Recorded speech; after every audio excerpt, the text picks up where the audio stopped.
Yarinyar ta yi sauri ta ɓoye a ƙarƙashin gado, ko motsi ba ta son ta yi. Can sai fitila ta faɗo, ko daga nan haka sai ta yi sauri ta sa hannu ta juya fitilan, kuma ta yi sa'a ɗan fashin bai ganta ba. Wani daga cikin 'yan fashin ya kunna wutar ɗakin, sai suka kwantar da ogan nasu da ya ji rauni a kan gado. 'Yan fashin suka fita don goge jinin da aka zubar. Suka bar Jack don kula da ogan. Ya jawo kujera zai zauna, sai wata jaka ta faɗi ƙasa. Ko da yarinyar ta ga waya a cikin jakan, sai ta samu ƙarfin gwiwa, sai ta ɗauki wata sanda da ke kusa da ita, sai ta yi ƙoƙarin jawo jakan, sai dai sandan ta yi kauri da yawa, ba za ta iya sagalo jakan ba. Hakan ya bata haushi, amma da ta lura hankalin shi yana wani wuri, sai ta fito da rabin jikinta ta jawo jakan. Kwatsam sai gani sai ogan ya sako hannun shi. Hakan ya razana ta, ta ƙara komawa ƙarƙashin gado. Ta fito da wayan ta fara rubuta saƙo. Kafin ta gama sai cajin wayar ya ƙare, sai takaici ya kama ta. Abin da ya faru da ita, ta zo gidan saurayinta ne domin su gudu tare, sai aka samu akasi sa'ar ta ɗaya da ta shige ƙarƙashin gado. Shi kuwa Jack sai ya fahimci cewa matar gidan ai likita ce, sai ɗaya daga cikin 'yan fashin ya je ya taho da ita. Suka nuna mata bindiga, suka ce ta ɗinke raunin da ke cikin ogan nasu. Tana cikin aikin sai ta yadda wani abu, ta duka domin ta ɗauka, sai suka ido hudu da yarinyar da ke ƙarƙashin gado, sai ta samu ƙwarin gwiwa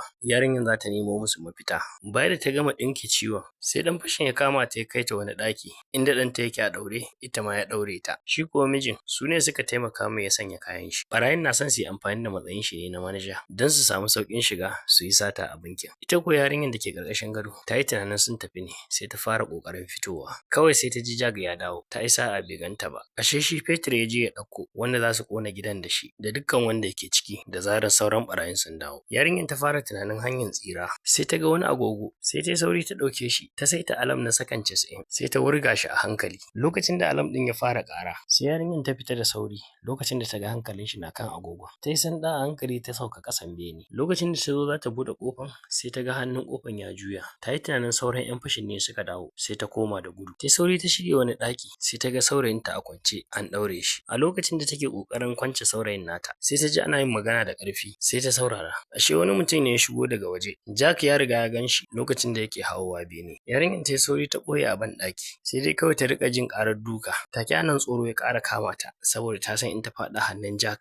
akwai matsala. Ta zage labule don ta gudu. Shi kuma Jack ya shigo bayan da take ɓoye, ya nufi inda ake wanke hannu. Yarinyar ta samu ta ɓoye a wajen da ake wanka kafin ya kai ga shigowa, sai dai za ta iya saurin gajiya. Shi kuwa Jack ya fito da wata wuƙa ya kunna laita ya gasa ta, ya nana a hannun shi. Yakan yi haka ne a duk lokacin da ya kashe mutum. Bayan da ya fita daga kewayen, sai yarinyar ta sauko daga inda take a ɓoye. Ta buɗe windo da niyyar ta gudu, sai ta tuno da saurayinta da yake a ɗaure. Sai ta duba bayan bata samu komai ba sai wani almakashi. Sai ta yi tunanin bari ta yi ƙoƙarin yin wani abu da shi. Ta lallaɓa ta shiga ɗakin, sai ta samu Jack a duƙe a bakin gado. Kafin ya ankara, ta yi sauri ta ɗaga almakashin nan ta caka mai a kafaɗa. Da ya ji zafi, sai ya tashi ya kama ta ya haɗa ta da bango. Ta ƙara caka mai almakashi a ƙirji, sannan ta ruga da gudu.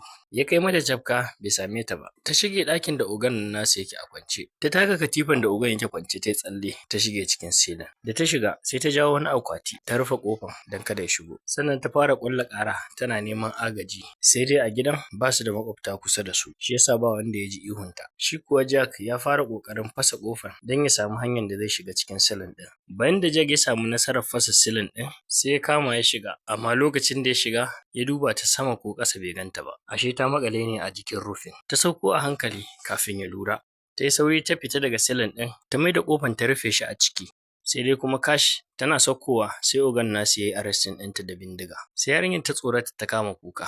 Ta roƙe shi da kada ya kashe ta. Ogan ya ji tausanta, ya ƙyale ta sannan ya ce ta tafi. Yarinyar ta juya ta ruga da gudu. Ta ɗauki wani ɓallin gilashi ta yanke igiyan da aka ɗaura saurayin nata da shi. Sun ruga kenan sai suka ci karo da sauran ɓarayin sun dawo. Suka yi arrestin yaron da mamar shi. Yarinyar kuwa ta laɓe. Ta yi sauri ta tsallaka ta laɓe a bayan windo. Sai ta hangi ko ina a gidan zagaye yake da 'yan fashi. Shi ko Jack da yake cikin silin, sauran waɗanda suka dawo ne suka buɗe shi. Ya sha alwashin yi ma yarinyar mugun kisa. Ita ko yarinyar gudun kada a gano ta, sai ta buɗe windo ta shigo cikin ɗakin. Ta ɗauki wata kibiya a cikin jakarta ta koma cikin silin. Da ta hau sai ta sauri ta ɗana kibiya a cikin kwari. Ta saita ɗan fashin da ya shigo yana watsa fetur a cikin ɗakin. Yana ƙoƙarin kunna laita sai ɗaga kai ya ganta. Take anan ta saka mai kibiya a ƙirji. Ya faɗi ƙasa cikin jini, amma hakan bai hana shi kunna wutar ba.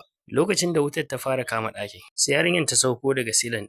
Cikin sauri ta zare kibiyan da ke ƙirjin mutumin, sannan ta fasa windo ta dira waje. Take anan wuta ta kama kamar an sa bom. Ƙarar ce ta jawo hankalin ɗan fashin da yake a waje. Yarinyar ta biyo ta baya, ta harbe shi da kibiya amma ba ta yi mai rauni ba. Kafin ya harbe ta da bindiga, ta yi ƙoƙari ta tura shi cikin ruwa. Dan fashin ya shaƙe ta a cikin ruwa, ita kuma ta yi amfani da wannan damar ta tura mai kibiya a haƙarƙari, take a nan ya mutu. Ta ɗauko bindigan ta fito, da ta fito sai ta tuɓe kayan ɗan fashin ta sanya a jikinta, ta je ɗakin da Jack yake ta ƙwanƙwasa mai windo. A tunanin shi ɗan uwan shi ne, sai ya fito ba tare da ya shirya ba. Yana fitowa yarinyar sai ta harbe shi, cikin rashin sa'a sai ta same shi a kafaɗa, sai ya juya ya ruga da gudu ciki. Lokacin da ta yi arrestin ɗin shi za ta sake harbin shi, sai ga baban saurayin nata ya bullo daga baya, sai sa cebur sai ya make ta. Take a nan ta faɗi ƙasa. Ashe ya san dukkan abin da yake faruwa. Ya haɗa baki ne da 'yan fashin don su je su yi sata a bashi kasan shi. Zuwa gidan shi da kama iyalan shi da aka yi duk shiri ne don a gusar da tunanin mutane. Yana daga cikin shirin a ƙona iyalan shi da gidan gaba ɗaya don ya je ya ji daɗin kuɗin shi kaɗai. Zuwan wannan yarinyar shi ne ya lalata al'amarin gaba ɗaya. Jag ya ɗaga bindiga zai harbe ta, har ta rufe ido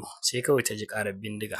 Ashe shugaban nan ne ya harbe Jack. Ta yi sauri ta tashi tsaye, ta yi arrestin baban da bindiga. Ashe saurayin yarinyar da mamashi sun ji dukkan abin da ya faru. Matar ta ce, lallai ka cika azzalumi da za ka bayar da matarka da ɗanka. Ka fifita dukiya bisa ga iyalinka. Cikin ɓacin rai ba tare da tantama ba matar ta ɗaga bindiga ta harbe shi. Yarinyar suka yi bankwana da saurayin nata. Sai mamar yaron da shi yaron kanshi suka gode ma yarinyar bisa ga taimakon da ta yi musu na tseratar da su. Sai suka mallaka mata mota da kuɗin da 'yan fashin suka zo da ita gaba ɗaya. Yarinyar ta shiga motar ta tuka ta tafi, ba ta yi nisa ba kawai sai ta jiyo wata ƙara gidan ya kama da wuta. A nan wannan fim ɗin ya ƙare. Idan ku ji daɗi ku yi following ɗinmu, ku yi comment da ra'ayoyinku, ku yi mana liking, mu haɗu a wani sabon shiri.